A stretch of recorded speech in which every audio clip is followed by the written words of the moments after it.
Damn.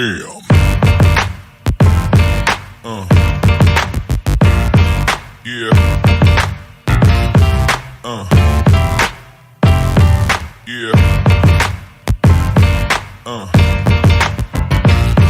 Yeah.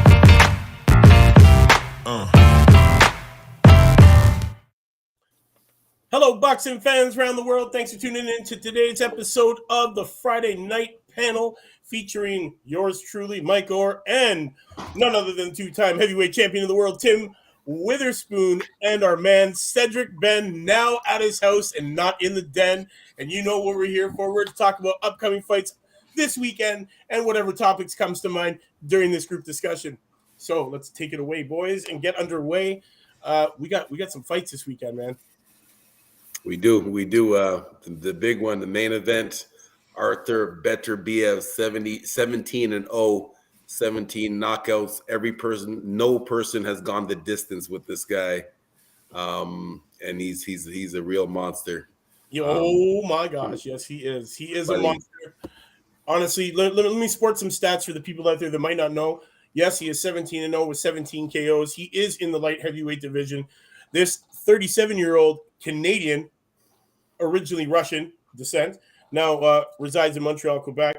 And he's ranked number 1 out of 19 in Canada, and he's ranked second out of 1,186 in the world. And he's coming off that wonderful KO victory in the 9th round against Marcus Brown. Brown was down in round 7 and 9 prior to the stoppage, and that was for the WBC and the IBF World Light Heavy titles. So they are now on the line against Joe Smith Jr., and that's headlining Saturday's card. You said he's ranked number 2? Yeah. Who's ranked number 1? Who's ranked number 1? I thought he was number 1.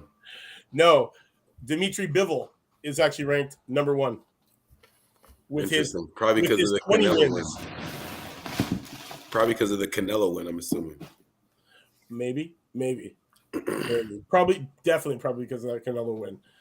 But I would pick if all knockouts. yeah. Like he's you're not going the distance. So far, it is a 100% chance you're not going the distance with this guy, according to the numbers. Yeah. Well, 3 belts in light heavyweight supremacy will be at stake when the WBC IBF World Champion Arthur Beterbiev takes on WBO Champion Joe Smith Jr. in this highly anticipated unification showdown. And this goes underway Saturday, June 18th at Hulu Theater at Madison Square Garden. Beterbiev's boxing's only world champion with 100% knockout rate, and he hopes to pick up another strap against Cinderella Man Smith, a Long Island native who grew up about 70 miles from Madison Square Garden. In the 10-round featherweight co-feature, 2-time Cuban Olympic gold medalist Robeisy Ramirez will battle the unbeaten Abraham El Supernova. This one, I believe, has the ability to steal the show, folks. This is going to be a huge match. Guys, Robeisy Ramirez, Abraham Nova, be looking out for these two to get it underway in this co-feature. This one, honestly, I can't wait for this one. What are your thoughts on it, Cedric? Robeisy, for people that might not know, is the last person to beat Shakur Stevenson in the Olympics, 2016 Olympics. They both fought in the final in the gold medal match. Shakur Stevenson against Robeisy. It was a close fight, and at the time, Shakur Stevenson was only like 17 years old. I always said Shakur Stevenson, like boxing-wise, champ, you would know what I mean when I say it's like his skills in the ring, like he's more mature for his age. Like the things that he does, the way that he moves like an old veteran as opposed to someone. You can tell he's going to be champ probably. Yes. Like you could just see it in him. And this guy Nova is not no joke. His claim to thing is he dyes his beard blonde, and he says that helps him with his power. So like Samson, but he's Samson. The power's in his hair. The golden locks, brother. Whatever mental advantage you can give yourself, I guess. Right? Hey, you know what? If it helps and it helps him stay, on that uprise, because Tim, you can explain to everybody out there, how hard is it to stay on top when you're at the top? It's difficult. Not well, it's fun, but it's also stressful, and it's happiness. It's a lot of different things, and lots of times you try to figure out what's next, what you're gonna do next, and all that kind of thing. Um, Especially like me, I came from football to boxing. There's people that's groomed just for boxing. I don't know. I didn't figure anything out really. I just went into something, just kept on moving. Mhm. Kept moving, and it's all different type of things. Yeah. What You else? know, Go with ahead, this, man. this being said, like with Oh, I Beterbiev, didn't finish it. he's a I'm two-time sorry. Russian Olympian, right? So the headline on this is great, man. Two-time Olympian. He spent his 9-year pro career based in Montreal. He has been a world champion since knocking out Colling for the IBF strap in November of 2017.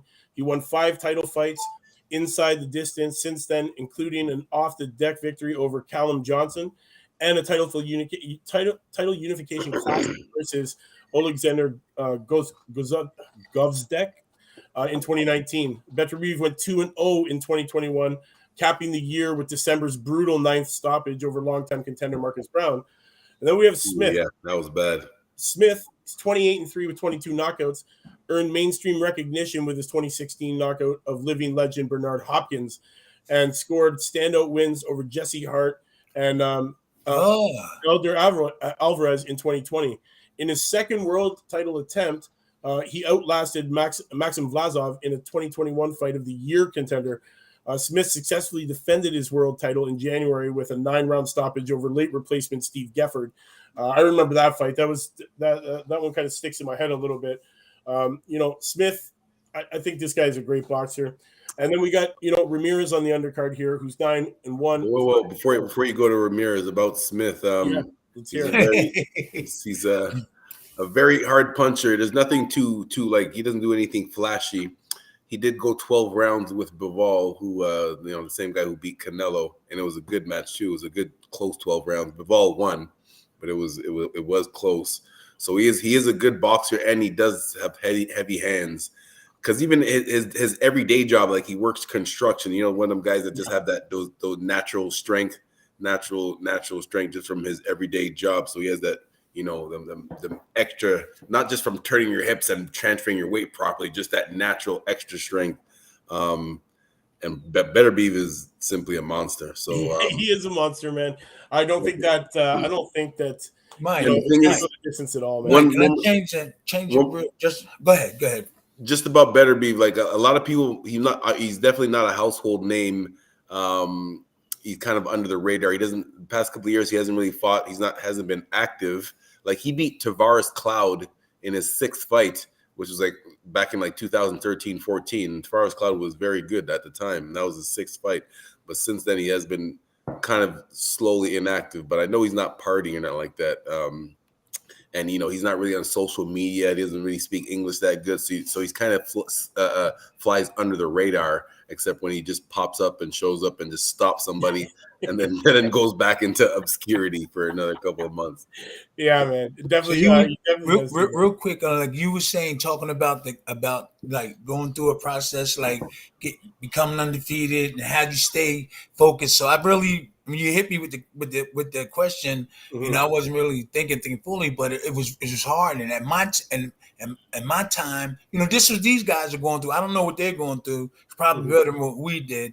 I lacked my potential. My potential was hurt of me really becoming, really, really great. I was getting, the money, we wasn't, the business deal, all that stuff wasn't proper.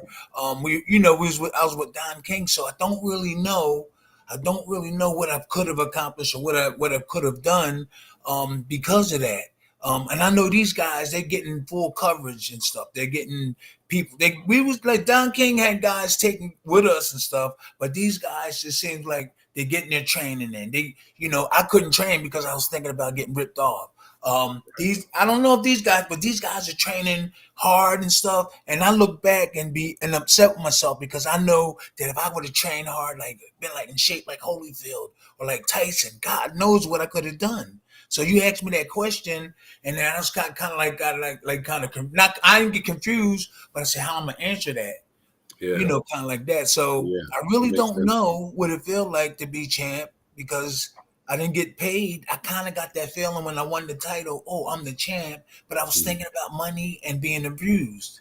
Mm. So you'd ask me, Tim, what did it feel like to be champ? Really, it was lousy. It was good in terms of the people and all the people that liked me, but in business, it was really it was messed up. So You I didn't was really get a robbed from that. chance. I was robbed from that. I was robbed from that glory. You That's didn't get unfortunate that there is that side to boxing that you experienced, Tim, and as time has gone Everything on, good now, though. yeah, Everything good. yeah, you guys went through tons. You guys went through tons, Yeah. and today's guys don't have to experience the hardships and trials and tribulations that you guys went through. So it's That you know of. It might be a couple, there, right? there might be some still dirty Yeah. politics and shady dealings going on, Yeah. but it's nowhere near what you experienced in your time in your career. Also, so let's touch on Ramirez and Nova before we I changed the subject, huh? okay. So Ramirez, 9-1, 5 KOs, has been on a sterling run since the shock loss in his August 2019 professional debut, an Olympic champion in 2012 and 2016. Ramirez is coming off a one-sided victory over the unbeaten Orlando Gonzalez and Irish veteran Eric Donovan. And then Nova, 21-0 with 15 KOs, who spent much of his career at junior lightweight, has been flawless since moving up to the featherweight ranks. Born in Puerto Rico, raised in Albany, New York. Nova knocked out William Encarnacion in 8 rounds on the Smith-Gefford undercard in January. So this is gearing up to be probably, I think, the best card of the weekend. Also, we got Bruce Carrington, man, only winner of Bruce Shoo Carrington, yes, man. 2-time winner, knockout of the week. 2-time winner of the knockout of the week. His fight, what was it, January, and then again, I think it was March. Bruce Carrington, the only one to win it twice in the year like that. And he promised us a number 3, so hopefully he comes through with that as he takes on Adrian Leva.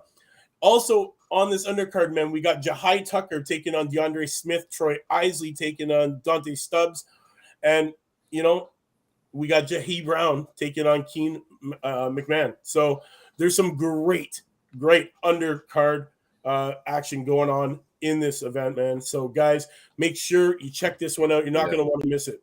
I was training with Boots Ennis 3 days last week at Johan's gym. Oh yeah? Yeah, he came in. He pulled in his big, nice looking like truck, like him and his dad. And I was like, "What's up, champ?" And he walked over and came over to Tim, what's going on? So he was training people. He was training people there. Nice. So I don't know, when is he fighting? What's up, champ? When is he fighting? What's up, baby? All right. When is Boots Ennis fighting? Boots? When is Yeah. Boots Ennis fighting again? He just fought like a couple weeks ago, so it's probably gonna be a little bit. Now I was telling them that I was at Johan's gym, and Boots Ennis came there like 3 days. He was training these police officers, and the police officers are getting ready for some kind of tournament. So 3 days in a row, I seen him working with his pads and stuff, and I guess he stays in shape mentally and physically. He's going to need it. He's going to need it. Definitely. James, welcome. We were just touching on the Welcome, James. Welcome. Yeah, man. We're just Welcome, touching on the veteran. What's going on, man? Sorry about that. Yeah, no worries. Thanks for joining the party. We were just talking about Beterbiev versus Joe Smith Jr. That card going on, and then we got Abraham Nova and Robisi Ramirez on the undercard there. You want to touch on this card before we move on to the next one? I know you came a little late, but we'd love to hear your 2 What's your cents. thoughts on Beterbiev and Smith? I just wanted to say first of all, I just want my grandmother's birthday today, so I can't stay long. And Happy birthday! My wife's birthday's today. Happy birthday! Thank you. I had a busy day today. Yeah, we did. So yeah, let's move on to the next. You know what I'm saying? So you burn some calories. You burn some calories. Oh, I know. Well, I'm trying to get ready. Hey, Tim, man. If you don't get Tim to sign up on Athletes TV, when I see you in Vegas, me and you, we gonna go a half a second because I'm knocking you out, man. I've been going to the gym. I've been going to the gym. I've been hitting the hammer. I've been doing the ropes. I've been running on the treadmill. I've been lifting weights. I'm just coming back a little bit. I'm coming back. Me too, baby. I'm doing the same thing. Yeah, I've been doing all that. Baby. I've been going 3 rounds. You gotta stay fit, man. Just in case somebody come, something happen, I get an exhibition. I'm cool. I'll be hitting the heavy bag 3 rounds. I'm the same. Hey, Tim versus Jake Paul. Tim versus Jake Paul. You take him out. Hey, at this age, I'll knock him right out. Yes, you heard it here first. You heard it here first. I'll knock him out. I wrote someone. Hey, Tim said, bring the money, man. Bring the money. Hey, I know exactly what to do to these guys. I know exactly. They get in good shape, though. I know what to do when they're in good shape. You know, let them do all the moving around, and you just take your little over there, keep your defense tight, let them work, let them get a little close, doing that dumb stuff, then bing, bang. It's over. Let them do the movement. That's how you save that energy, you know, at this stage. Jake Paul, I would love to fight him. It would be fun. Oh, my God, that'd be amazing. Show him a good butt whipping. Let's put that energy out there. I tighten my D up every time he try to get in close. I tighten it up and fire from there. Boom, boom, boom. Bam! Look at that. Whoa, wham. There you go. I be hitting the bags. I be hitting the bags. Everything. Nice. How you feel? How you feel when you hit the bag, man? My shoulders get a little sore. I think that's from lifting the weights. But when I hit the hammer, all of it goes away. I hit the hammer like 3 minutes, and they need a heavier hammer. So, boom! I know that'll get me in shape. That'll get me in shape for the other stuff, the treadmill, the heavy bag, hitting that hammer. They got to get me a heavier one though. No, my breathing. No, the reason why I asked was because my dad had stopped hitting the bag a long time when he retired, right? So just shortly before, like a couple of years before he passed, he got a heavy bag. So he told me that he got this bag. I said, okay, you got the bag? He was like, yeah, I hung the bag up. And man, I started hitting that bag. I feel good. I want to come. He said, I want to get back in the ring. And then after he hit the bag, he got a chip on his shoulder all day. His wife is like, you can't hit the bag no more, mommy. Yeah, the chip on his shoulder. Yeah. He was upset about something. He said it. Huh? He was upset about something. No, I'm saying after he got done hitting the bag, that's how good he felt. Oh, okay. Because he hadn't hit the bag in like 10, you said a chip on the shoulder. You said walking around feeling like Superman after working on the bag, right? Oh, that's what you mean. Yeah. Oh, right. Yeah. After he hit the bag, yeah, he was ready. He said he felt so good, man, and he kept the heavy bag up. He said he used it to get rid of his frustration. And he said his wife didn't like him having it though. I told him, I said, forget her. It's good for you. Yeah, definitely. Unless it's hung up in the house on a point where it's structurally sound and it starts shaking the entire house. That could be a problem. He made sure that didn't happen. I know what that hammer and that axe does. That gets you ready for all of that. And get some music. Get some music. Get some water, and you can do it. Some music, the music that you like. That's what keeps you moving. When I'm on the treadmill, I got to get music that I like. It gets boring after a while. For sure. Yeah, you got to make your playlist. You got to keep your playlist going, song after song. I got to work on my legs a little bit more. I've been working on my upper body. Now I got to work on lifting and then toning my legs off.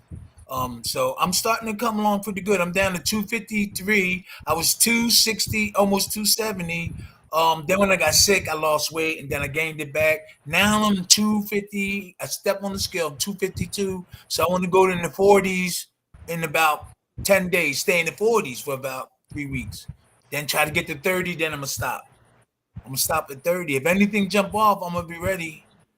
Short-term I might be 64, but I keep my stuff tight. I know what to do. You ain't gonna get through. And if you get that jab, I might grab it and pull you and hit you with a hook.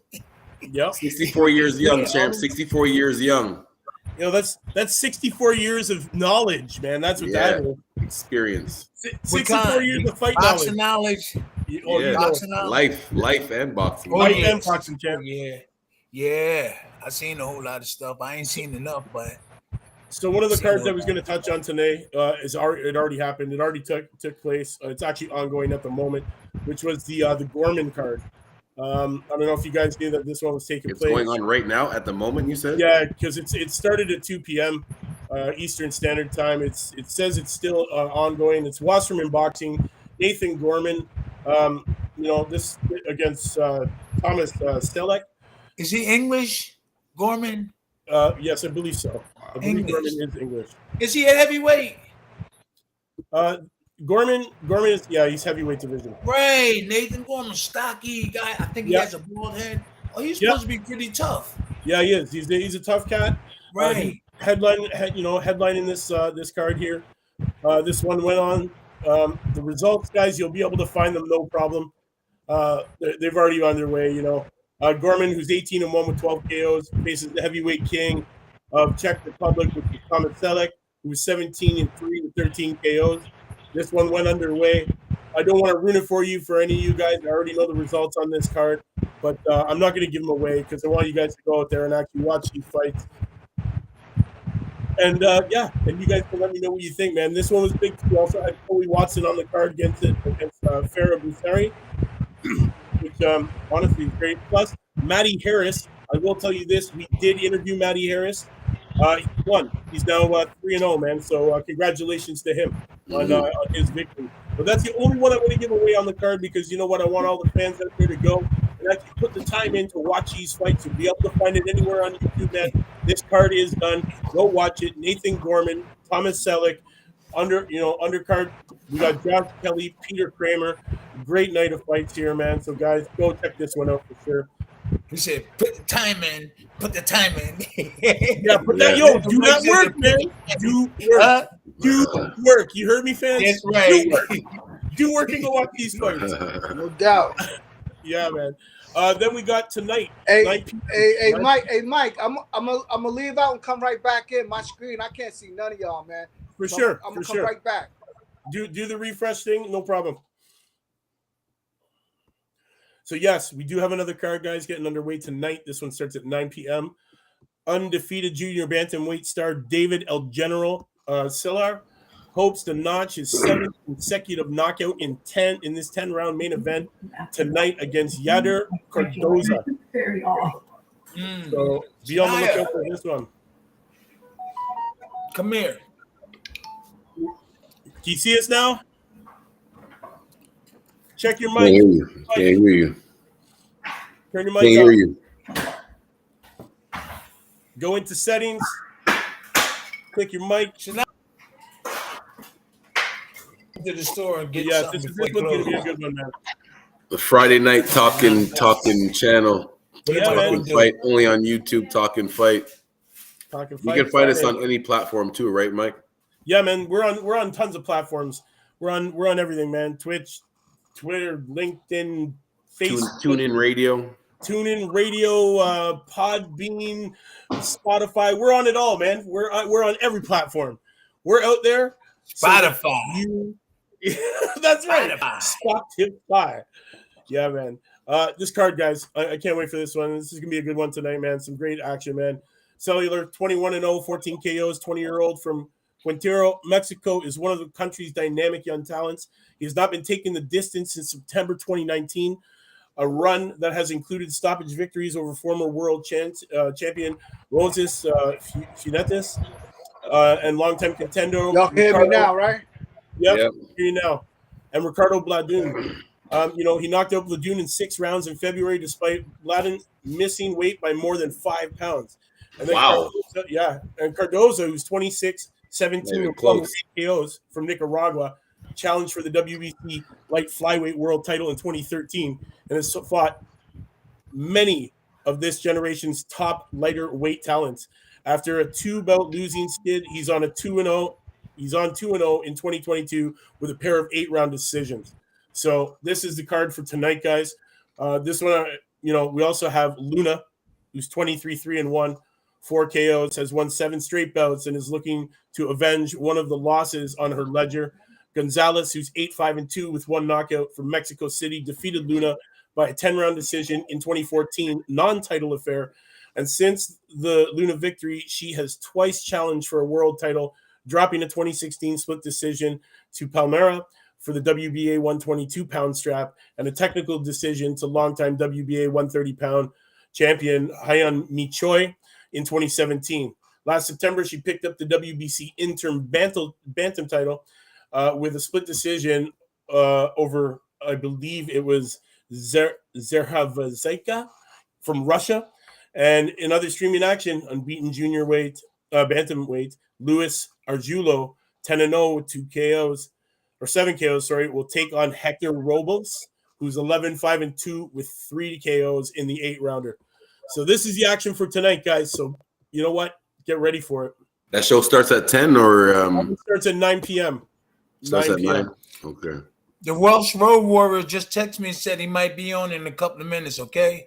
Excellent. We'd love to see Dean Williams, man, the Welsh Road Warrior. He just texted me. He said he's 7:30. What time is it? Yeah, let's hope he try to come on. Definitely. So he can just say a couple of things. I know his wife probably beating him up. No, I'm just joking. No, I'm joking. I'm just joking. Oh, wow. This is going to be great. I'm super excited for this. Anything else you guys want to touch on, man? We've already touched on everything that really has to go on for boxing for the weekend. Nothing, man. Nothing else going on. Yeah, that just that we talked about saying Lopez, Teofimo Lopez, the Roberto, Larry Holmes is having a golf tournament. There he is. There's the Welsh Warrior. You scared Dean, me, welcome. man. That's what's up. What's up, champ? What's up, everybody? Okay. How's it going, Dean? How have you been since the last Good. Hagler's son. Awesome. It's Mark Been doing really Hagler's good. son. Thanks. Oh, that's awesome. Nice to meet you. That's brilliant. Much respect. Your dad's a great fighter. I watched many of his fights. And can you hear me? No, we can hear you. We just can't hear James. We can't hear James. Okay. Because I put my headphones on so I could hear good. But yeah, man, much respect to Hagler, big time. That's great. You sparred him before? No, I didn't spar. Look, out of those, was it like I think it was 5 of them, I believe. I sparred Tommy Hearns. Tommy Hearns was the one that I got to work with. I mean, I would love to spar with Marvin Hagler, no doubt. Would have been a great experience. But I've been actually when I was up in Rhode Island. I've been to where he trained, where he started out, and everything. Up in Brockton, Mass, I believe. I went up there. And I met the people saying that he trained out of this gym and whatnot. So, but he just left. Can you talk about? Can you talk about your experience sparring with Tommy Hearns? How was that? See, well, it was a great. I just want to say first, sparring with this guy right here, 2-time heavyweight champ. If anybody can, not that I can remember too much, but if anybody can picture somebody swinging a sledgehammer and hitting you on the head with it, that's what it's like with Tim with the right hand. But sparring Tommy Hearns, I'll be quite honest with you, I was in my prime and he was on the down on spiral. Well, saying that, he fought Nate Miller, and I was getting ready for that fight. Nate Miller, a great fighter from Philadelphia. You know him, champ, right? You know Nate. And Nate is nice. He's a good guy. And Tommy, what I found, I would outwork him. I would work my jab a lot, get inside, and I wouldn't let him. I kept moving away from his right hand, kept moving, to my right, like away from his right hand and whatnot. And I went to the body a lot, and to be quite honest, like I was just brutal, But it was just all in all, it was a great experience. Learned a lot, being in there with him, and the Manny, coaching in between rounds and whatnot, was priceless. Just really was priceless. But the thing about it, what I like, with the fight coming up, like that big fight that's going on tomorrow night and whatnot, the Joe Smith And when I was sparring with Tommy, it's all about timing. It's all about timing, and just like tomorrow, big punches. I believe that whoever times the other guy, gets the timing down, the other guy is going to land the big shot. So. Right. But yeah, it was timing with Tommy, and like I said, he wasn't as sharp as he was back in the day and whatnot. But I was there. I was young. I was a young lion. They brought me in, man. He brought me in. He wanted guys to just keep work him over, get him ready. Because you know what, in these fights, if you're gonna get ready for a top level fight, you gotta have top level sparring. And I wasn't a punching bag for nobody like Larry Holmes. I wasn't a punching bag for the champ right there. Tim, I wasn't a punching bag for nobody. Like I would, move around and give him the best work I could possibly give him. But that's what prepares him. Amen. Yeah, it prepares like the champ right there, like Tim, prepares him for the big fight. So if you have easy sparring, it's not going to get you ready. So I really appreciated that I was, part of being in the ring with these guys and getting them ready. Like, so I was like the guy behind the scenes, didn't see me on the pay-per-view and, all that stuff. I was one of those guys. There's many guys like me. You know what? The sparring partners don't get thanked enough. The sparring partners are the real ones that help the champions win the fight. The sparring partners are the unsung heroes of the training camp. Right? Because just think about it. If you don't spar, they get paid. Yeah, I'm just saying. But listen. What I'm saying is, say if you go through a whole training camp and you don't spar once, are you think you're gonna be ready for a fight? No, exactly. No so those sparring partners are just as important as anything else for your training camp. So that's true. I'm saying?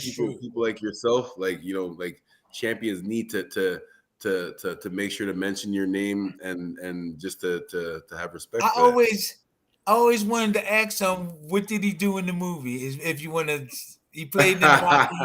Who was it? Rocky 4 or 5? No, Creed 2.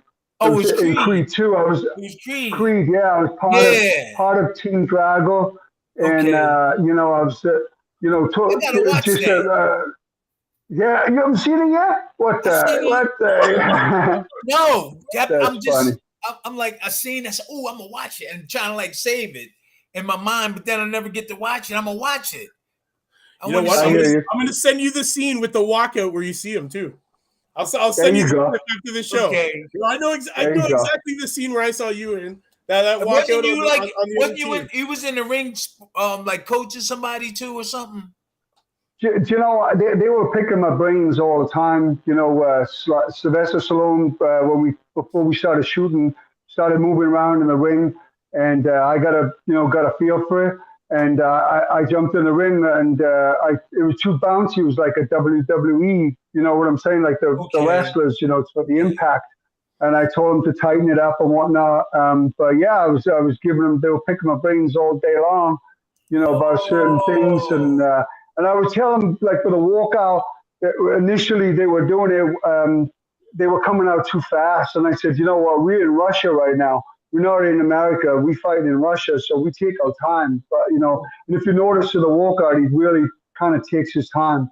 Everything's real. But before I spoke up and I said, to the assistant director about that, the way they were initially going to do it was just like coming out real fast.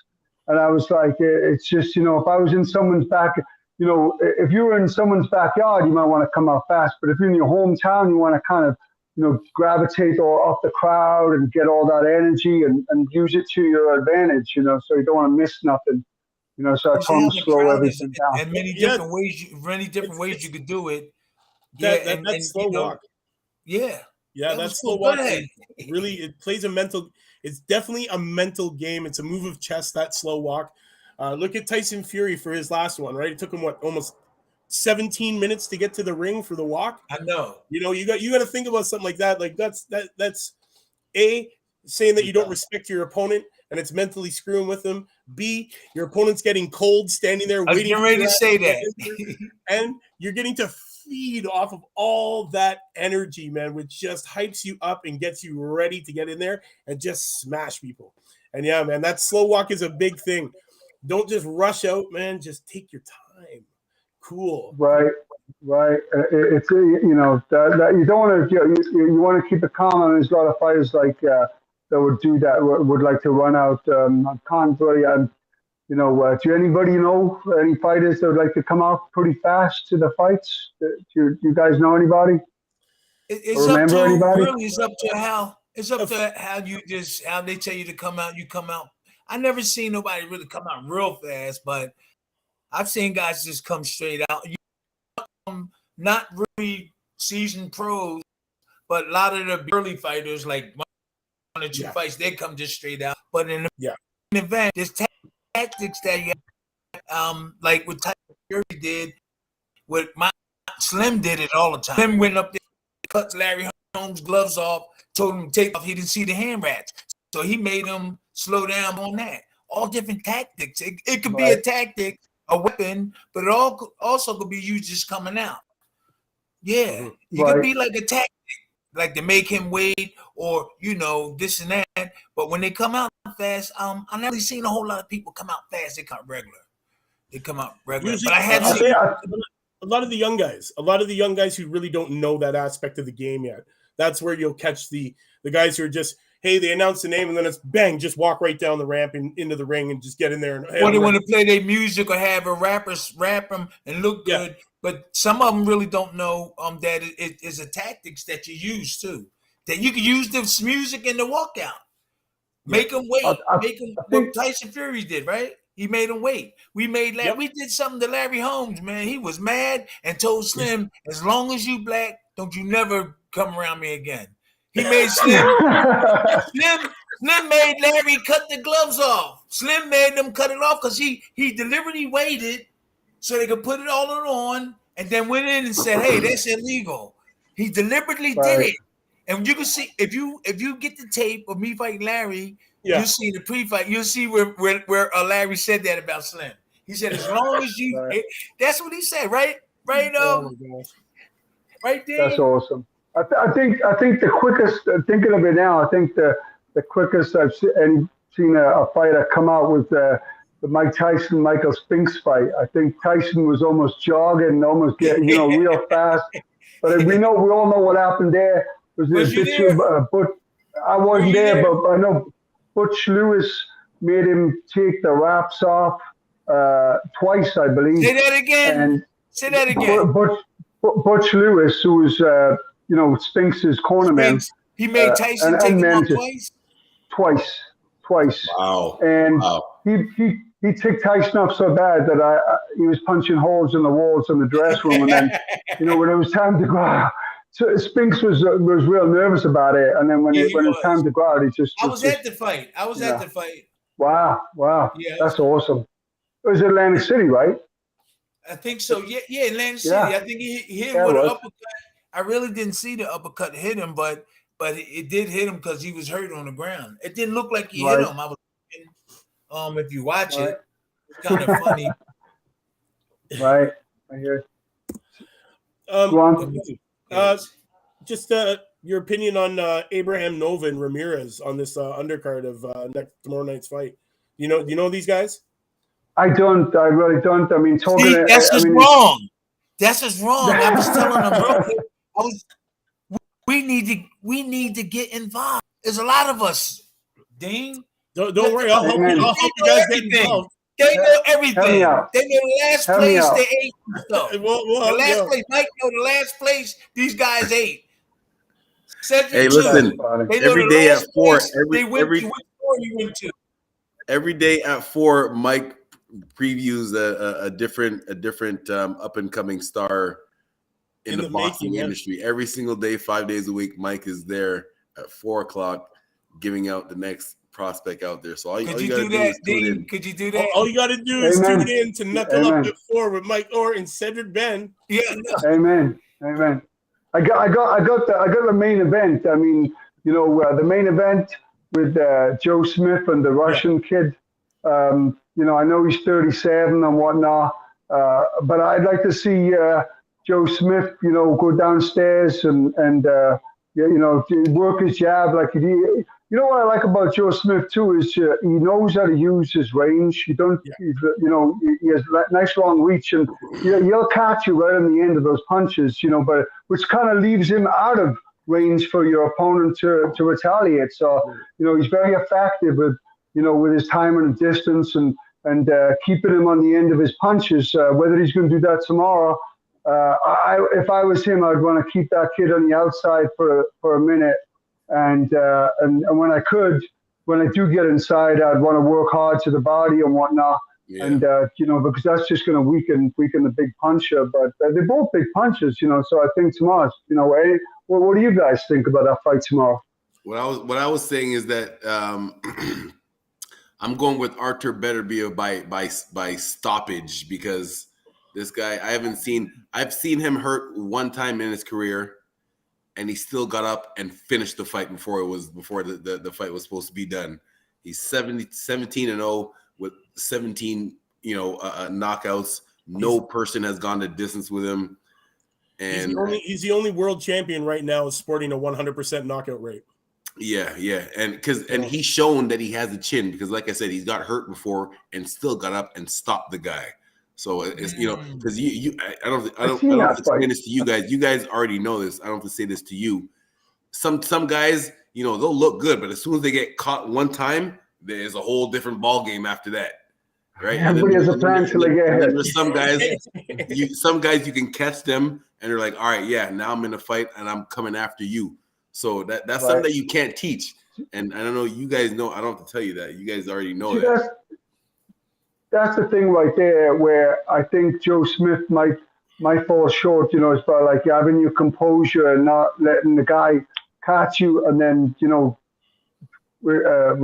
immediately retaliating or coming in and fighting his fight.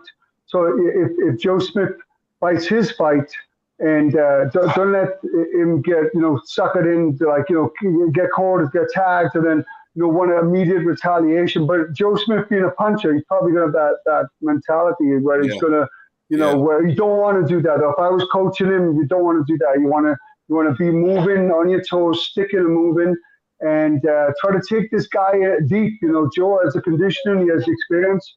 He's a world champion himself. Like try to take this kid deeper, but early rounds are dangerous for any big puncher.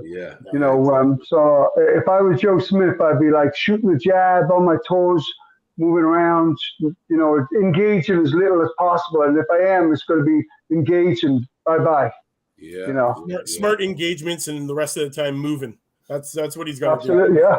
You got to move, and then you go. A lot of the boxers today mentally don't. I think that. They concentrate on their jab. They don't realize that the jab is the first impression you're supposed to give your opponent. The bell ring. The jab helps the reset, man. Get that jab right. It's a reset. In the next 3 rounds or the whole fight. Jab and everything else come after that. So if you get that jab with somebody, educated jab. Yeah, you got to start off with that jab. The jab will keep you up too, stop you falling in. When guys stop jabbing, they start reaching right away. As soon as they stop jabbing, they start reaching, and then you're opening yourself. It's almost like when I train guys, I tell them like jiu-jitsu. I don't know if you guys know anything about that, but they have the guards, the jiu-jitsu guard. Well, the boxer is the same thing, and you don't want to be reaching out of your guard. You want to kind of hide behind your hands. And you got to step with the punches. You've got to keep your feet under you. You've got to keep your feet under you when you punch. Always step in the jab and not leaving your feet like champ. A lot of fighters they put like the fighters you've helped, they right behind them too far, and you tend to reach then you can't step with it. So I always tell my young guys, you're stretching to get with the right hand. Yeah. Right, but the jab keeps you up, I'm not saying a lot of guys, they're like, well, you want us to stay straight up like that. Well, you know what, more or less, you don't want to be ducking down, leading with your head or crouching, giving up your height or whatnot. You want to get as much of it as you possibly can. A little bend so you can push off on the jab. So we have different techniques. all of us do have different techniques, Right. and Yeah. they work. You know, we just keep trading knowledge and stuff like that. You know, like I Right. bend my knees. I'm sure you got your guys bend their knees when they push off on the jab and everything. But I like, to me, that's important to try to develop that Y'all jab. hear me? So it might determine the fight, or Yo, I it can can hear you, James. You just gotta turn control your the camera fight. on. Oh, what All right. happened, Jimmy? Turn your camera on, James. Come back and I join got us. you. I got you. Hold on. I'm coming on now. All right. I hear you now, brother. I hear him Hey, now. I'm gonna Big have to time. get something. I'm gonna have to get some. You, yeah. Oh, both of them. I gotta get something to drink. Nah, yeah. Shania, hurry up. Should I? Should I? Yeah, she in the That's back. funny. She in the back. We waiting for the brother to come on. Hey, I got these peanuts. Yeah. Coming out. So you know what? This is All of us here, you know, to do the coaching and whatnot, we all know that the main, you know, the main weapon is the jab. Like, you know, working behind the jab, or, you know, you got to work behind the jab. Champ, when I seen you boxing with, I think it was Ray Mercer, I know you were jabbing and whatnot, but you were working behind your jab beautifully. Oh, and he that. got a You were jab. doing- you won that fight. They robbed you on that fight. Listen, Yeah, I'm not they just are. saying this because you're here right now. I felt it out, Edge. They robbed you on that fight. Listen, I'm not just saying this We because need you're to here get right Ray now in on. front of me. I'm not just saying this because you're here in front of me right We need now. to get Ray. We need to get Ray on. They robbed you. man. You should have won that fight. No, 100%. We got you, James. Can you hear us? I thank you. Now Man. afterwards. There we go. There we go. That he thought I won, but he got robbed. He got robbed 2 times, so they gave it to him, and he said, "Hey, they did it to me." This is what he said after he said they did it to me. It's my turn now. That's 2 weeks. Then we did. It was that We seen HBO Red. boxing that. Which there we Yeah, are. he- He's gone again. Man, it could He'll come either back. way. Don't worry. He's got it set up. Is it, no, let me ask you this: Is it that's Really Marvin hard with that Hagler's jab. son, right? Yes, Boy, that's Marvin he Hagler's kept son. coming. It was just Now, does he live over or this side? Does he live in the States, or because I know Hagler lived in Italy for a little bit? Yeah, no, he's in the States. He's stateside now. Okay. We'll Is get it him like back up, in. up, You can ask him. up in New England, or no? I don't think he's currently up in New England. I know he was living up in New England for a while, but I don't think he's there now. I'm not sure where he's at now.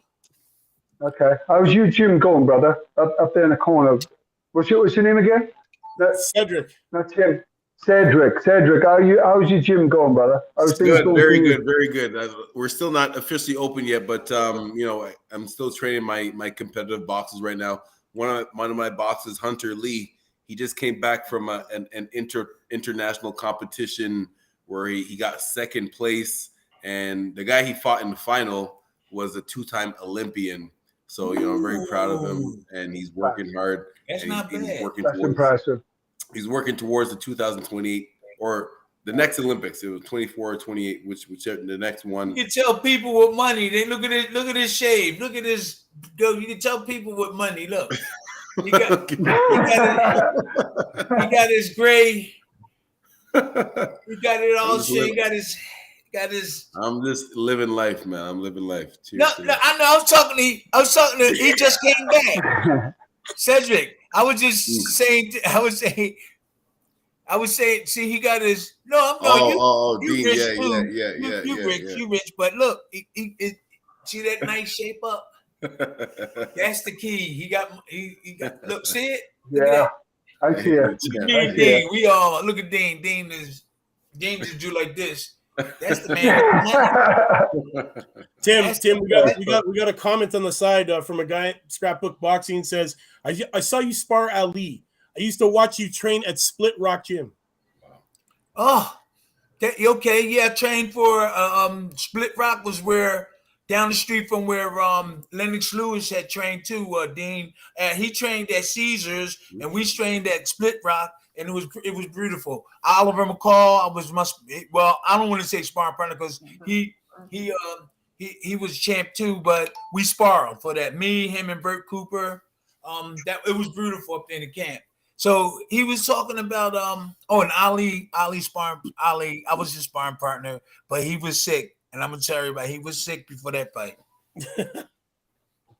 He was sick before that fight. He didn't perform real good. Something was wrong. So Oliver McCall is somebody I've heard so much about from with Larry and with yourself, and I, you know, I got to train around Oliver and got really close and whatnot down there. I was in a camp in South Florida, the Heavyweight Factory. I'm sure you heard about it.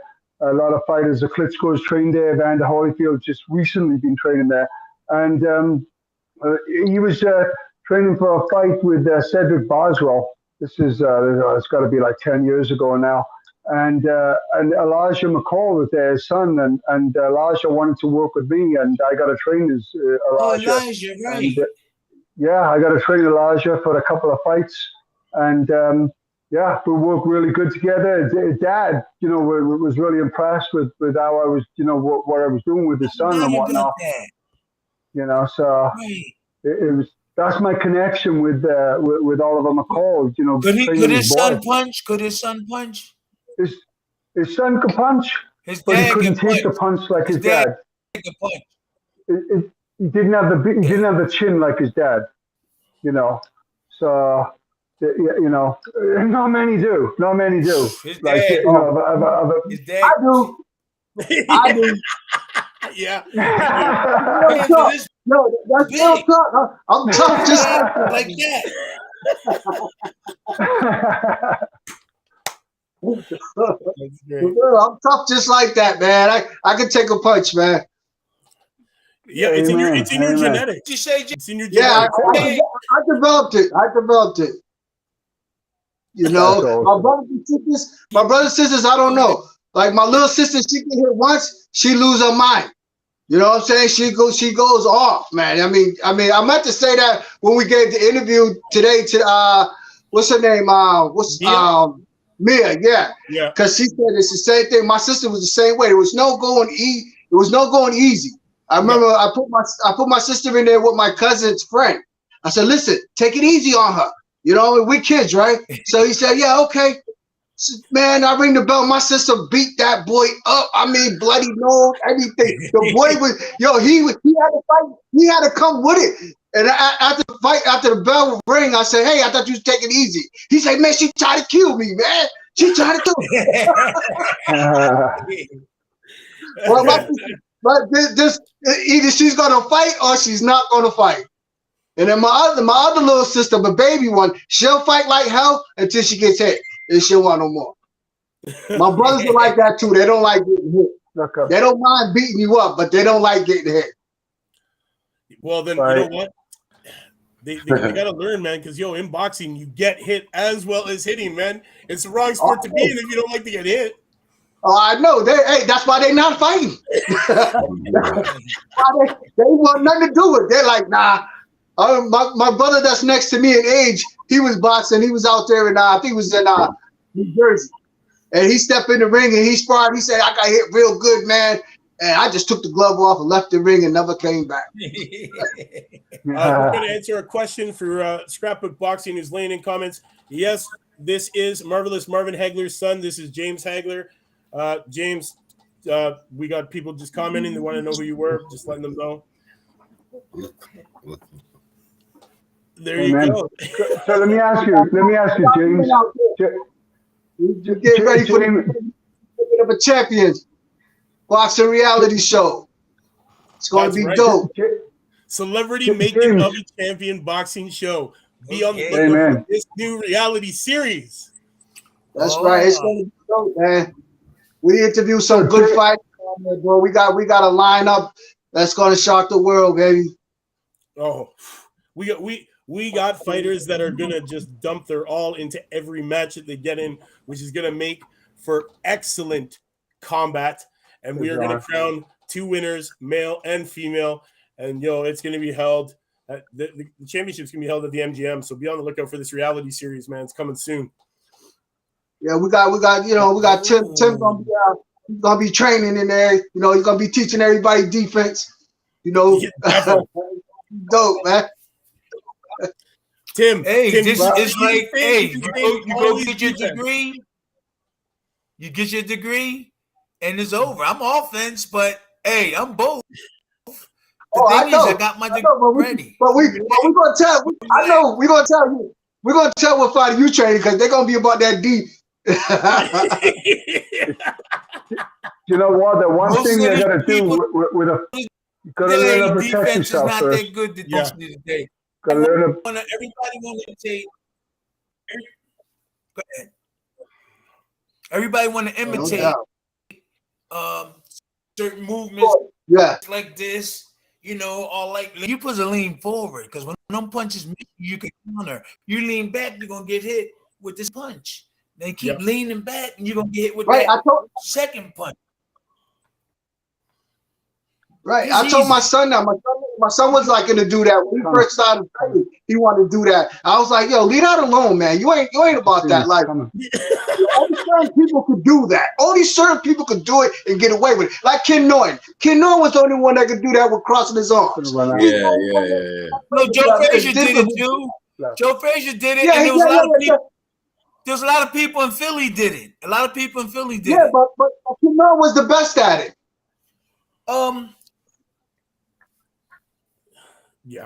Yeah. Do you know what? I got to say this. You know, Spawn, the champ right there, Tim Witherspoon, unbelievable. Like big guy, right? But super hard to hit. Super hard to hit. To hit him clean. I mean, I've sparred so many rounds with him, ridiculous. But oh my God, you make you miss. Like I'd have an easier time Spawn, like middleweight, light heavyweight, whatever. But for a heavyweight to have that good a defense, and I've been in the ring with Larry Holmes. I've been in the ring with a lot of top fighters, top heavyweights and whatnot. But Tim was the toughest to hit, clean. I didn't want to get hit. And you wouldn't. No two ways about it. But I just had to go downstairs to the body on the champ right there, and that's. All you gotta do is take this hand. All you gotta do is take this hand and lay it across your stomach. Lay it across your stomach. Take that. Take that and lay it across your stomach. Just look. This is all you gotta do is take it, lay it across your stomach, and when the body shot comes, lean in this way and lean in that way. A lot of people have it up there or here, and they have it twisted. Lay it across your stomach, and when the body shot comes, tell them to move your whole body down and catch the body shot and move this way. And the glove is going to hit where your hand is. So you forget about the body shots. I'll lay that arm across there. You got everybody lock their hand up like this. Just lay it across your stomach and put your elbow on top. And when the body shots come, don't worry about it. Just lean that way, about up here. Worry about this. The body shots are taken care of. But there's a lot of that's the thing though. These young fighters like this out here. It's supposed to be right here. This hand supposed to be on top of there. Body shots like that. Okay, you just got to worry about upstairs.